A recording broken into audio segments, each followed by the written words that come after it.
네, 이번 시간에는 균일설과 격변설에서 240쪽, 지난 시간에 이어서 함께 살펴보도록 하겠습니다.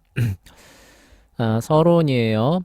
자, 지금까지 균일설과 격변설의 기본적인 내용을 배웠으니까 이제는 지구의 역사에 관한 이와 같은 두 가지 관점을 서로 대조해 보고 싶다. 그렇죠? 그래서 본격적으로 그쵸? 세부적으로 두 내용을 이제 대조하는 단락이 이제 8단원이 되겠죠.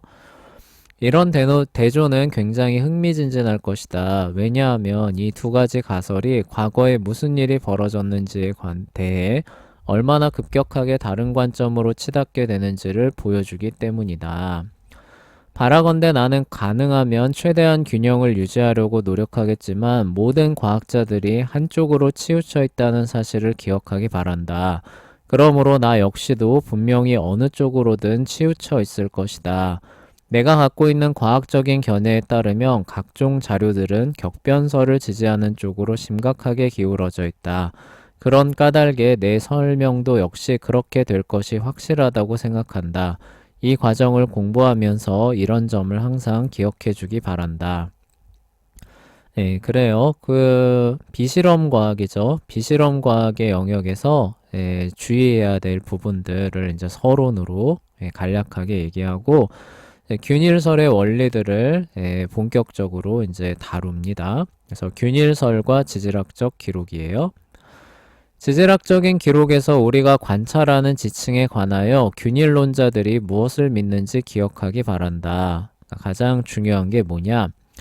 이 사람들은 지층이 각각 지구의 과거에서 어느 특정한 시기를 반영한다고 믿는다. 더 아래쪽에 위치한 지층일수록 지구의 과거에서 훨씬 더 멀리까지 거슬러 올라간 시기를 반영한다. 반면에 꼭대기에 가까운 지층일수록 지구의 과거에서 훨씬 더 최근 시대를 반영한다.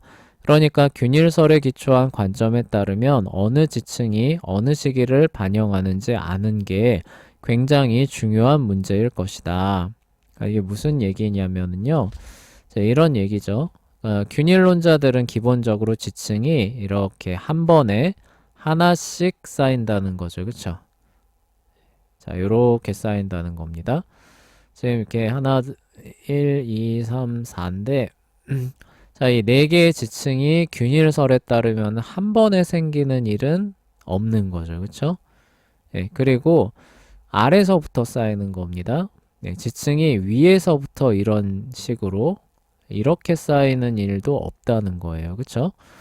요런 이제 전제 안에서 이 지층을 바라보니까 한 시대에 하나씩 차곡차곡 단계적으로 쌓인다면은 이 모든 것들이 각각 다 다른 시대를 대변하는 역할을 하지 않겠느냐. 그리고 위에 있으면은 훨씬 최근에 형성된 거고 아래 있으면은 아무래도 더 예전에 형성된 것이지 않겠느냐. 이제 이런 얘기들을 하는 거죠. 자, 근데 이제 문제는 뭐냐면요. 이렇게 따지고 들어가 보면은 순서는 뭐 그럭저럭, 우리가 생각할 수 있죠. 근데, 그니까 뭐, 요 네 개의 지층을 이렇게 보고, 이 균일설의 원리에 따라서, 뭐가 더 오래전 거냐라고 하면 1번이라고 말할 수는 있겠죠.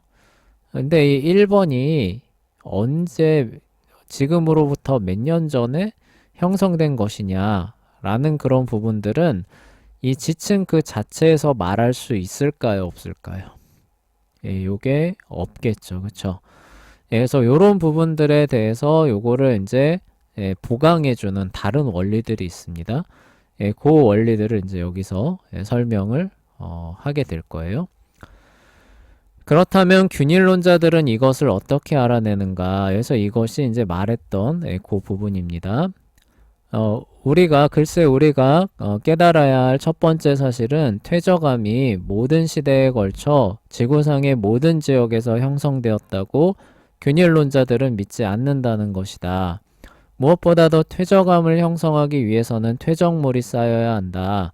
퇴적물이 쌓이기 위해서는 그 퇴적물이 쌓이게 만드는 어떤 동인이 있어야 한다. 그렇죠? 흙이 쌓이려면 흙을 날라올 무언가가 있어야 된다는 거죠. 그렇죠? 그러니까 그런 게 없는 지역에서는 퇴적물이 안 쌓이니까, 그쵸? 그러면은 그런 지역에서는 지층이 있을 거라는 거예요, 없을 거라는 거예요? 형성되는 지층이 없게 되겠죠, 그쵸?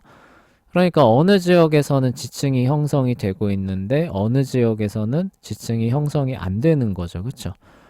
예, 그러니까 모든 시대에 걸쳐 지구상의 모든 지역에서 똑같은, 그쵸? 지층이 형성될 거라고 균일론자들은 생각을 안 한다는 거예요. 이런 동인의 차이가 있기 때문이죠. 그리고 이런 퇴적 지층을 만드는 주된 동인은 바로 이제 뒤에서 나오겠지만 이제 물이죠. 그쵸? 쉽게 말하면은 어느 지역에는 강이 흐르고 어느 지역에는 강이 안 흐릅니다.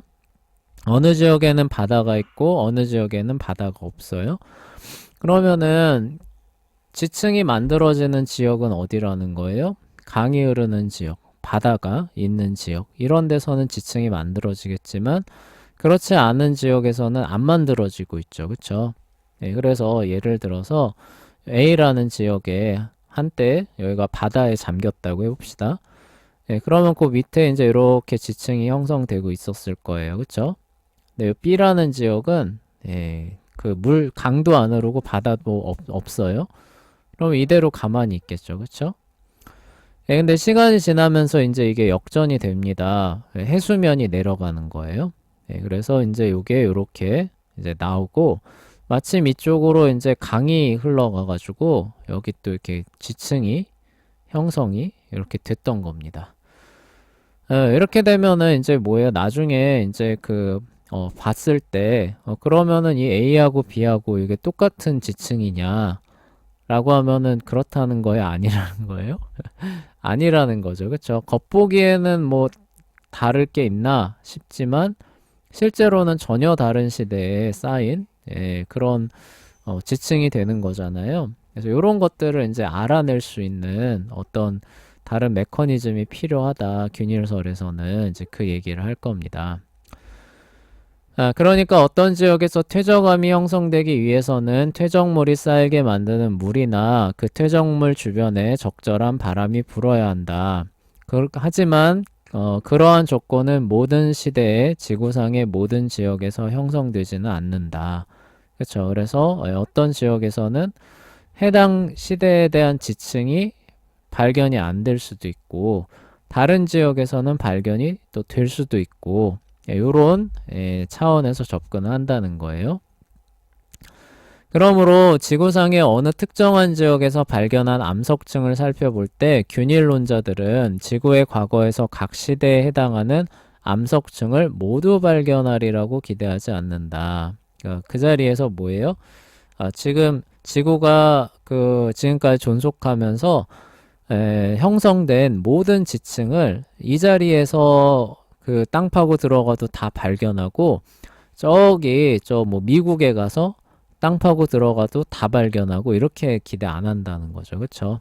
그래서 여기서 이렇게 우리나라에서 이렇게 발견되는 이런 지층이 요 시대에 해당하는 이런 지층이 미국에서는 발견 안 될 수도 있고 그 얘기는 뭐예요? 요 시대에 그 한반도에서는 어떤 물이 많은 환경이었는데 같은 시대에 미국에서는 거기는 물이 없었다. 이제 요런 것으로 오히려 해석이 될 수가 있죠. 대신에 지구상의 어떤 지역에서 어떤 지층을 발견하고 또 다른 지역에서는 다른 지층을 발견하리라고 기대한다. 이게 이제 그 얘기죠. 그렇다면 이 사람들은 어느 지층이 어느 시대에 속하는지 어떻게 결정하는가? 이게 이제 이 얘기예요. 그러니까 겉보기에는 뭐예요? 이렇게 지층이 있다고 쳐봅시다. 여기가 A라는 지역이고 B라는 지역이에요. 겉보기에는 뭐예요? 1번, 2번, 3번이고 B도 1번, 2번, 3번인데 아까 같은 요인들로 인해서 실제 시간 순으로 해보면은 이거는 이쪽보다 훨씬 더 오래된 지층인데 1번, 2번, 3번, 1번, 2번, 3번 이렇게 하면 어떻게 돼요? 같은 시대에 형성된 것처럼 보이는 그런 지층으로 돼버리잖아요. 그쵸? 그러니까 이렇게 안 되게 하기 위해서 무엇을 사용하느냐 라고 하게 되면은 바로 여기서 말하는 표준 화석이라는 것을 활용을 한다고 해요. 표준 화석이 뭐냐? 지구의 과거에서 어느 시대에 해당한다고 여겨지는 화석이에요. 그러니까 이거 좀 어렵게 썼는데 무슨 얘기냐면은 그 시대를 대표하는 화석입니다.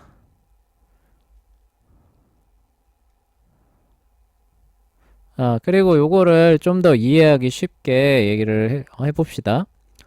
자, 고려 시대를 대표하는 그 예술품이 뭐가 있을까요? 고려 시대 하면은 딱 떠오르는 예술품. 네, 맞죠. 고려청자 있죠. 그쵸? 고려청자. 그래서 만약에 누가 뭐 어디 이렇게 발굴을 하다가 고려청자가 튀어나와요. 그러면은 그 유적은 어느 시대가 되는 거예요? 고려시대 유적 되겠죠. 그쵸? 네, 근데 또 어디 발굴을 하다가 그래 뭐 고려시대는 했으니까 조선시대 예술품 뭐 있죠? 가장 대표적인 예술품. 조선시대를 대표하는 예술품. 물론 뭐 전기 후기 나누고 뭐 하면 뭐 복잡하겠지만 그냥 간단하게 백자로 해봅시다. 네, 그래서 백자 나왔습니다. 그러면 이거 뭐예요? 조선시대겠구나. 이렇게 우리가 판정을 하잖아요. 네, 이 원리를 이제 어디에도 적용을 해보자는 거예요. 화석과 지층의 연대를 결정하는, 시대를 결정하는데도 똑같이 써보자. 그러니까 이 표준 화석이 어떤 역할을 해주면 되는 거예요? 고려청자나 조선 백자죠, 그쵸? 이 역할을 해주면은 여기 보면은 유적지를, 그쵸? 그 시대 판정해주는 역할을 고려청자가 나 조선백자가 하듯이 표준화석이 이 역할을 하게 된다면 어때요? 그 지층이 그 시대에 해당하는 그 시대에 만들어진 지층이겠구나. 그런 결론에 도달할 수 있을 거 아니에요. 그 원리를 사용하는 겁니다. 그래서 그 시대를 대표한다고 여겨지는 화석을 표준화석이라고 얘기를 하게 돼요. 그러면 그 시대를 대표하려면 어떤 특징이 있어야 되느냐? 가장 첫 번째 특징, 중요한 특징은 뭐냐면 멸종해야 된다는 거예요. 예를 들어서 고려시대 예술품이 고려청자라고 했잖아요. 그쵸? 근데 고려청자가 조선시대 때까지 만들어졌나요? 안 만들어졌죠. 그쵸? 그러니까 그 시대를 대표하려면은 그 시대 때만 딱 있고 이전이나 이후 시대엔 없어야 되는 거예요. 그쵸? 그래야 그 시대를 대표할 거 아니에요. 예를 들어서 조선시대에도 저기 고려청자 만들어지고 삼국시대에도 고려청자 만들어져 봐요. 그럼 파다가 고려청자 나왔습니다. 그럼 그 고려청자를 가지고 이 유적이 어느 시대냐 이렇게 조선시대냐 고려시대냐 삼국시대냐 판단할 수 없게 되잖아요. 그쵸? 그러니까 마찬가지인 거예요. 표준화석도 그 기준으로 삼는 그런 어떤 동물과 식물인데 이게 멸종을 해서 딱 그 시대 때에만 살아야 되는 겁니다. 이게 만약에 오늘날까지 생존해 있는 그런 화석을 만약에 표준 화석으로 썼다.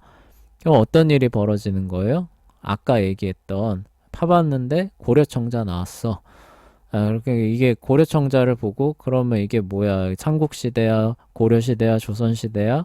판단할 수 없네? 이런 상황이 오는 거죠. 그쵸? 그래서 표준 화석의 가장 중요한 특징, 의외로 뭘 갖춰야 되느냐? 멸종해야 된다. 그래야 그 시대를 대변할 수 있다는 거죠. 그쵸? 그 얘기를 하는 겁니다.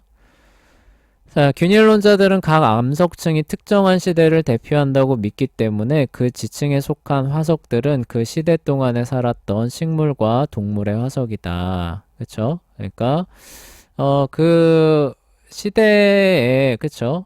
요 지층이 그 시대를 대표한다라고 이제 생각했기 때문에 그 안에 어떤 특정한 화석이 있다면은 그 시대 동안에 살았던 거지.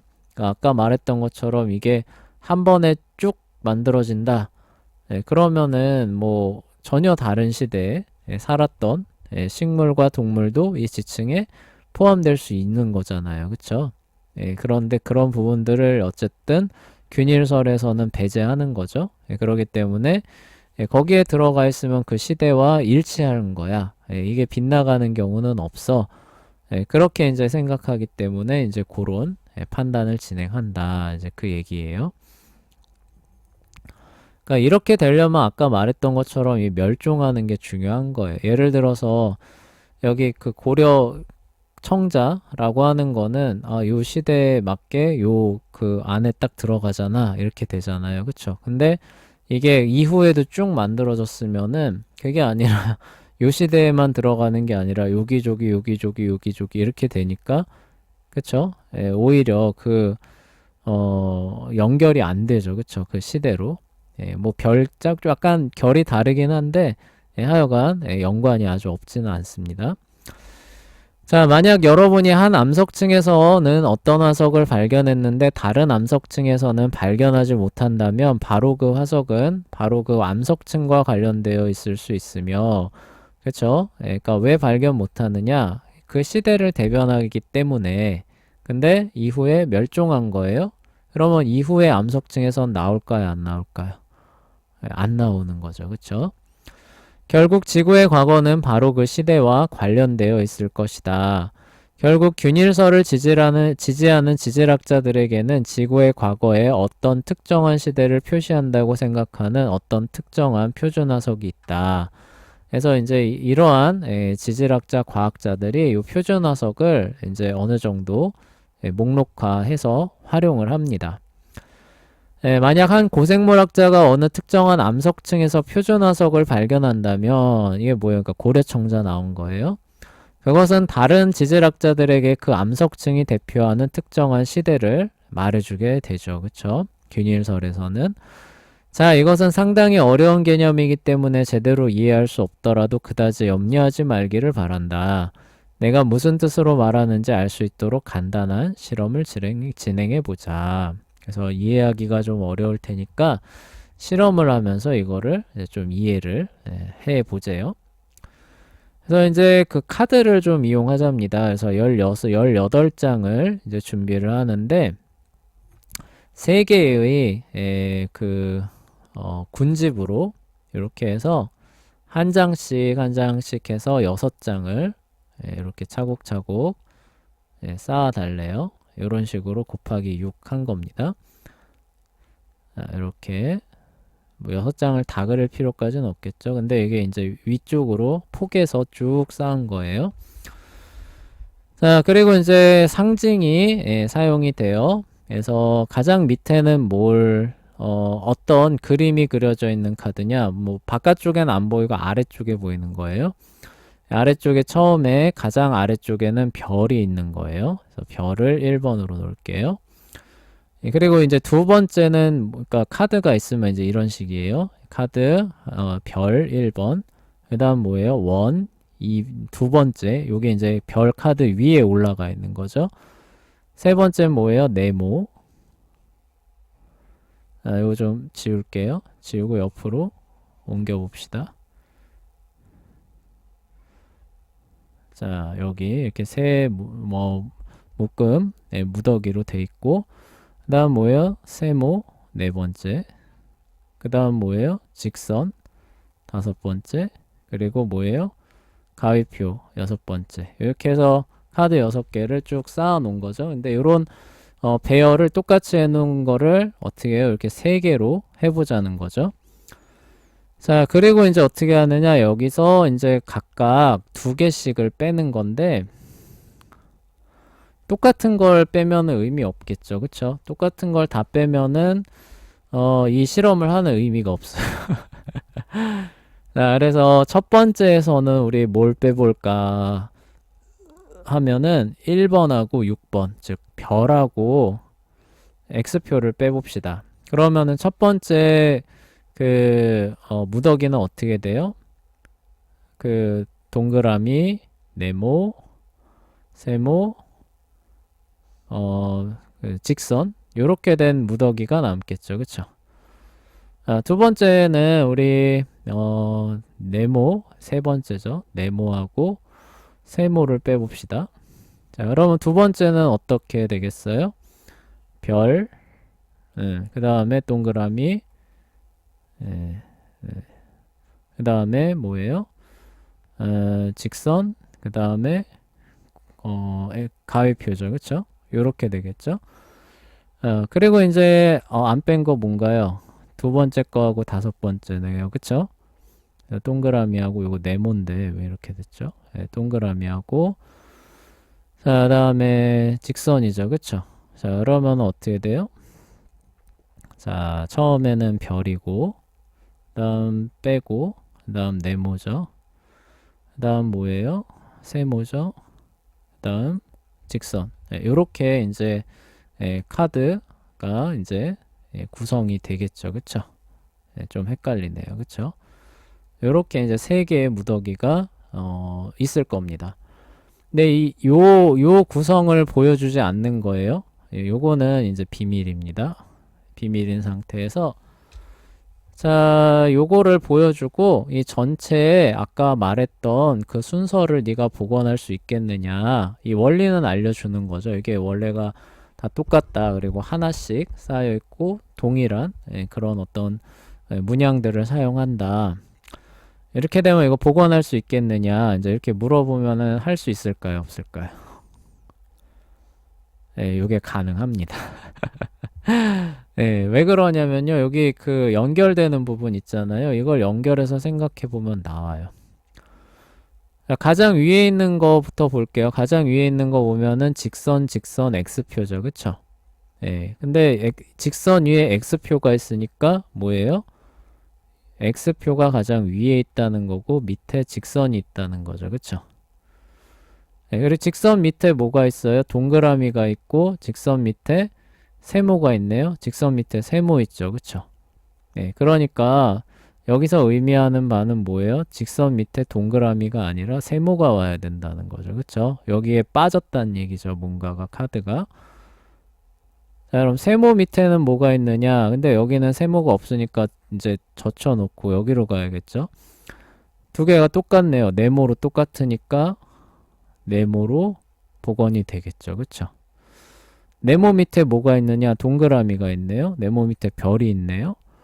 네, 그럼 뭐가 와야 될지 여기서 이제 또 여기로 가야겠죠. 그쵸? 근데 여기 보시면은 직선에서 동그라미로 오죠. 직선에서 별로 가는 게 아니라 동그라미로 옵니다. 그러니까 네모에서 뭘로 가야 되는 거예요? 동그라미로 가고. 그쵸?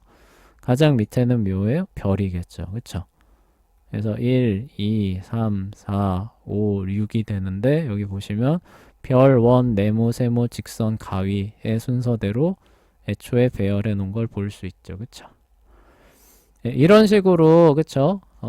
그 복원을 할 수 있는데 이게 뭘 의미하냐면은, 여기에 이제 어, 그림에 이제 이렇게 나옵니다.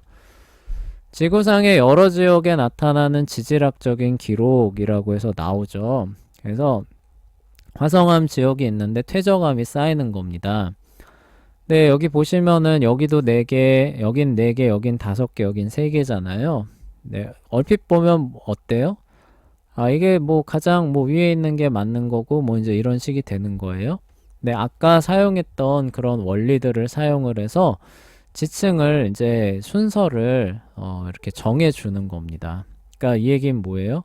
1, 2, 3 이후에 그렇게 정해 주고 이제 봤더니 1, 2, 3 이후에 곧바로 우리가 7번이 쌓였을 것으로 생각했는데 그게 아니라 뭐라는 거예요?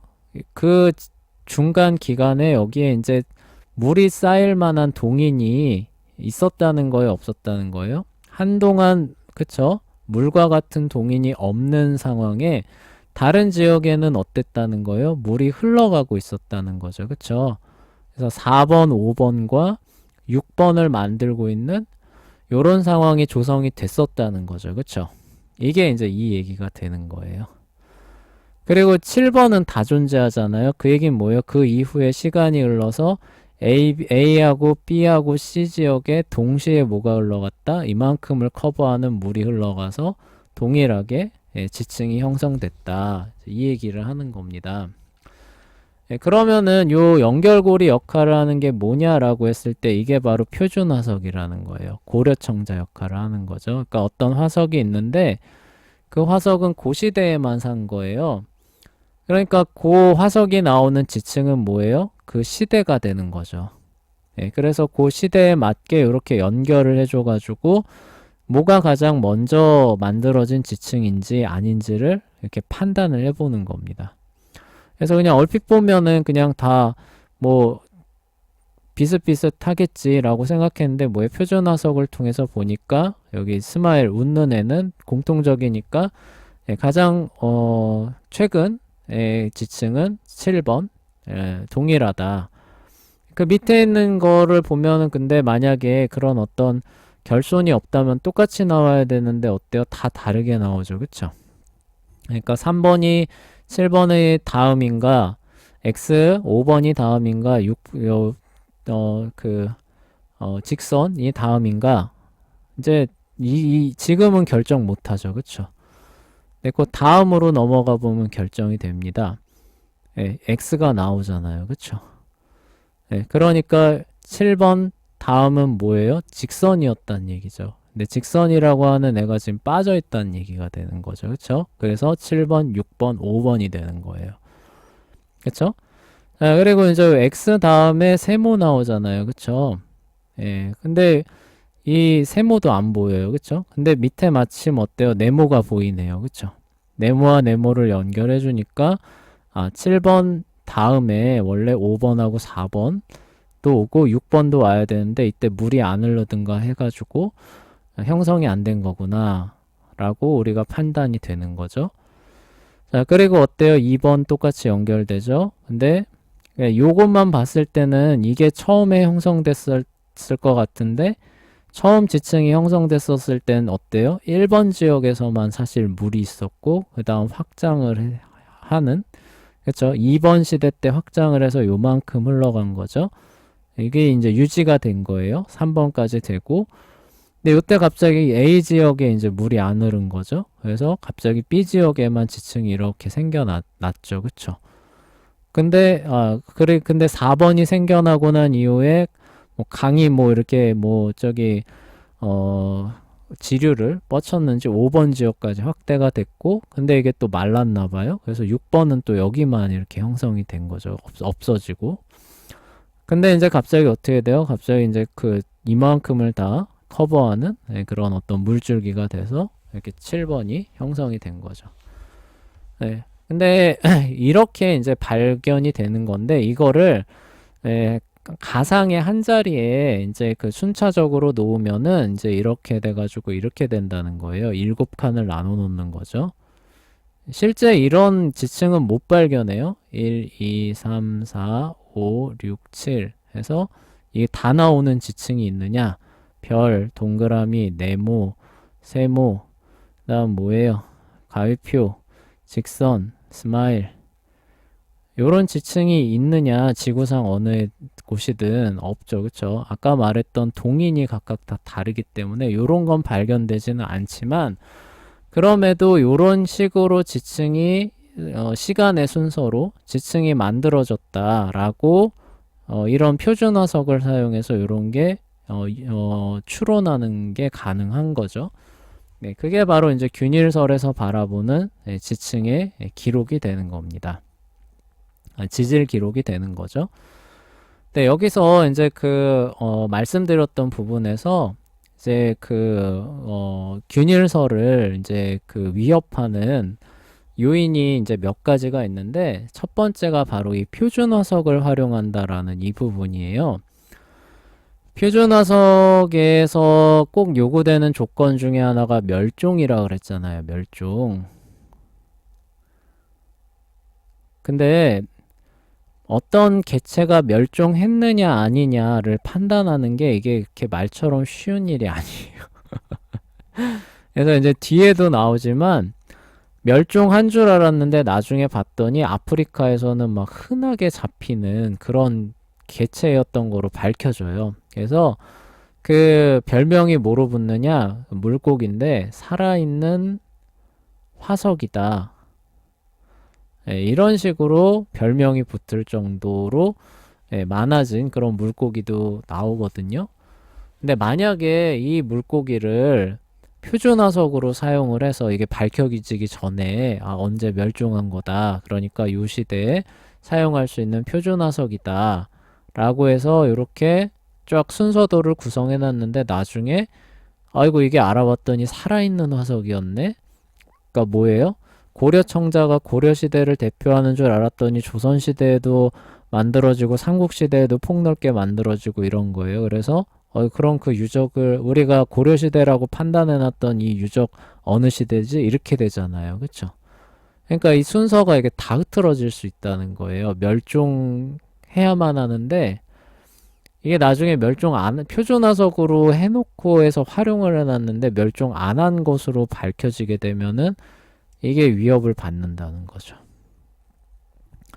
그리고 또 하나는 우리가 카드를 밑에서부터 이렇게 한 장씩 쌓는 거로 얘기를 했잖아요. 그쵸?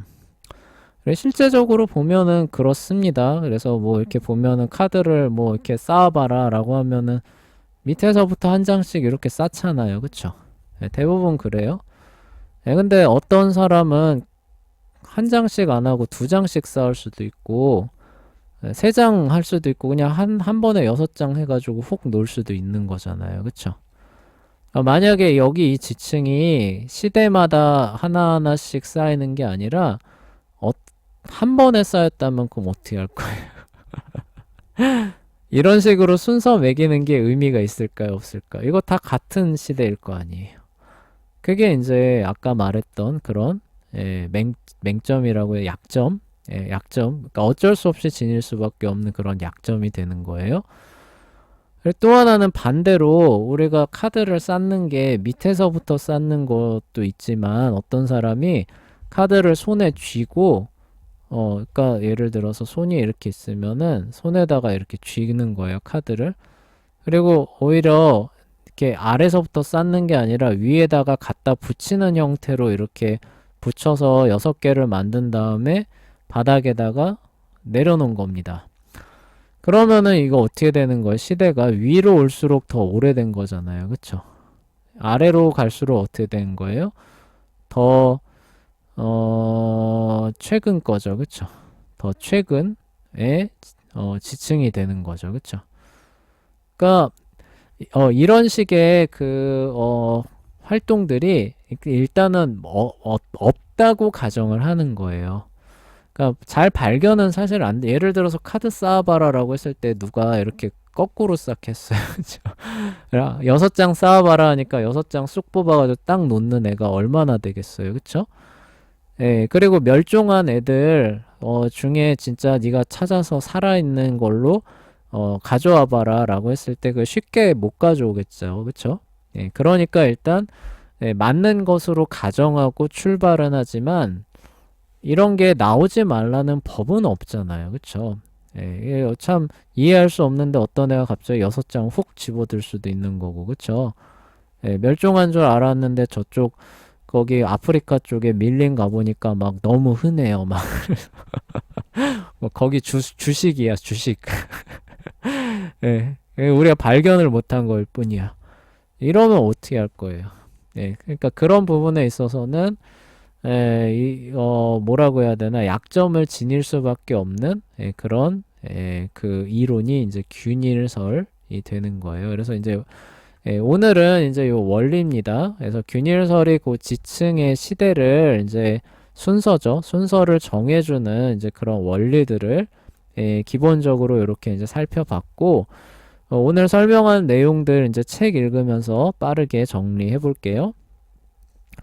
자, 제대로 구성했는가? 실제로 그것은 별로 중요하지 않다. 중요한 사실은 이 과정을 통하여 여러분이 나름대로 생각해 보았다는 것이다. 이 실험 과정을 통해 균일론자들이 어떤 식으로 화석 기록을 해석하는지 나름대로 생각해 보게 된다. 지구상의 어느 지역에서 지층들을 발견했을 때 이 사람들은 여러 개의 지층을 보면서 각 지층이 지구 역사에서 어느 특정한 시대를 대표한다고 추정한다. 그러나 이 사람들도 지구 역사의 각 시대에 속한 모든 지층이 존재하지 않는다는 사실을 잘 알고 있다. 그렇죠? 그래서 표준화석을 사용해서 그것을 이제 이렇게 재구성해서 순서를 맞추는 거죠. 이번 실험에서 각 더미에 쌓인 카드와 아주 흡사하게 지구상의 각 지역에 속한 각각의 지질학적 구조는 일부 암석층을 상실하고 있다. 그러나 부모님이 쌓아놓은 카드의 순서를 여러분이 재구성할 수 있었던 것과 마찬가지로 균일설에 기초한 지질학자들은 지구상의 여러 다른 지역에서 여러 가지 다양한 지질학적인 형성된 특징들을 비교함으로써 암석들이 쌓인 순서를 재구성할 수 있다고 생각한다. 그렇다면 어떤 식으로 순서를 재구성할 수 있는가? 균일론자들은 이번 실험에서 여러분이 카드의 순서를 재구성하는 것과 같은 방식을 사용한다. 각 카드에는 상징이 그려져 있다. 균일설을 지지하는 학자들에 따르면 각 암석층에는 그 암석이 과거에 어느 시기에 형성되었는지를 알려주는 표준화석이 포함되어 있다. 그러므로 카드들이 원래 쌓여 있었던 순서를 결정하기 위하여 여러분이 카드에 그려진 상징물을 사용한 것과 꼭 마찬가지로 암석층이 쌓인 순서를 결정하기 위하여 각 층에 있는 표준화석들을 사용한다. 그쵸? 이것은 굉장히 중요한 요점이기 때문에, 그리고 여러분이 아직도 좀 혼란스러울 수 있기 때문에 그림을 통하여 이 부분을 다시 설명하겠다. 그래서 아까 얘기했던, 설명해드렸던 그런 그림입니다. 이 그림에서 지역 ABC는 지구상의 서로 다른 지역을 나타낸다. 각 지역에서 어떤 지질학자가 화성암 위에 자리 잡은 퇴적암 지층을 발견한다. 퇴적암 지층에는 모든 화석들이 포함되어 있다. 여기에 포함된 표준 화석들은 각 지층에 그려진 상징들로 표시된다. 그러니까 지역 A의 가장 밑바닥에 있는 별은 그 지층에서 발견된 어떤 형태의 표준 화석들을 나타낸다. 만약 두 지층에 동일한 상징이 그려져 있다면 거기에는 동일한 표준 화석이 포함되어 있다는 뜻이다. 여러분이 균일설에 기초한 지질학자라고 가정해보라. 지구상의 이러한 세 지역에서 발견된 지질학적인 기록을 여러분은 어떻게 해석하겠는가? 아마도 가장 먼저 동일한 표준 화석들을 포함한 지층을 살펴볼 것이다. 표준 화석을 그래서 먼저 살펴본다는 거죠. 예를 들어 지역 A의 가장 밑바닥에서 두 번째 지층과 지역 B의 밑바닥에 자리 잡은 지층은 둘 다 원을 포함하고 있다. 이것은 거기에는 동일한 표준 화석들이 포함되어 있다는 뜻이다. 그리고 이거는 같은 시대를 의미한다는 의미로 해석이 되죠. 그러므로 균일설에 기초한 지질학자는 이 두 지층이 지구의 과거에서 동일한 시대를 나타낸다고 추정할 것이다. 그렇다면 왜 C 지역에는 원으로 표시된 지층이 없는 것일까? 균일론자는 이 시기에 동안에는 이 지역의 여러 가지 조건들이 퇴적암을 형성하기에 적합하지 않았다고 추정할 것이다. 결국 이 시대를 나타내는 암석층이 없는 것이다. 지역 A와 B에 있는 이러한 두 지층에는 동일한 표준 화석들이 존재하기 때문에 그림에서는 원으로 표시되어 있다. 그것들이 지구의 과거에서 동일한 시대를 나타내는 것으로 추정된다. 이처럼 거기에는 동일한 꼬리표를 붙여야 한다. 이거 숫자입니다. 나는 거기에 숫자 2라는 꼬리표를 붙여 놓았다. 나는 왜 그랬을까? 왜 1이 아니냐는 거죠. 가장 아래인데. 글쎄 A 지역에서는 원으로 표시된 지층 아래 또 하나의 지층이 있다. 중첩의 원리는 무엇을 나타내는가? 중첩의 원리에 따르면 더 오래된 암석은 덜 오래된 암석보다 언제나 더 낮은 곳에 위치해 있다는 것이다. 네, 아까 근데 그 가정이 그쵸? 예, 그런 예외로 뒤집힐 수 있는 건 어떻게 할 것이냐도 얘기했었죠. 그쵸? 그리고 꼭 그렇게 형성이 된다는 보장이 있느냐 라는 부분에서 약점이 있다고도 말씀드렸어요. 즉 원으로 표시된 지층 아래에 있는 지층이 더 오래되었음에 틀림이 없다. 그래서 바로 그 지층에다 1이라는 꼬리표를 붙였으며 원으로 표시된 지층에는 2라는 꼬리표를 붙여 놓았다. 결국 이 균일론자에 따르면 숫자 1로 꼬리표를 붙인 지층이 가장 오래된 암석층인 반면 숫자 2로 꼬리표를 붙인 지층이 좀 덜 오래된 것이다. 그렇다면 왜 지역 B와 C에는 숫자 1로 꼬리표를 단 지층이 없을까? 앞서 말했듯이 균일론자는 과거 이 시기 동안에 물이나 바람이 전혀 없었거나 아마도 지구상의 이러한 지역에서는 그만한 대량의 퇴적물이 쌓이지 않았다고 말할 것이다. 그리하여 숫자 1로 꼬리표를 붙인 퇴적암이 B와 C에서는 형성되었지만 지역 A에서는 형성되었다. 예, 그쵸? 이와 같은 종류의 추론을 활용하여 이 균일설에 기초한 지질학자는 지역 A로부터 C에 이르기까지 각 지층이 쌓인 순서를 결정할 수 있다. 예, 그 얘기죠. 어떻게 여러분이 실험 8.1에서 카드가 쌓인 순서를 결정했는지 가만히 생각해 보라. 먼저 여러분은 어느 카드가 똑같은지 결정하기 위하여 각 카드에 그려진 상징들을 서로 맞추어 보았다. 이와 동일한 방식으로 균일론자도 각 지층에서 발견된 표준화석을 기초로 암석층을 서로 맞추어 본다. 카드에 그려진 상징들을 맞추어 본 뒤에 여러분은 각 카드들이 한 번에 하나씩 쌓였다는 사실을 활용하였다. 그리하여 만약 어떤 카드가 다른 카드 아래 놓여 있다면 그 카드가 다른 카드 이전에 쌓였다는 것을 알았다. 그쵸? 그 얘기 하고 있어요. 이와 동일한 방식으로 균일설을 지지라는 지질학자는 중첩의 원리가 옳다고 추정한다. 그래서 만약 어떤 지층이 다른 지층 아래에 있다면 그것이 훨씬 더 오래된 지층이라고 추정한다.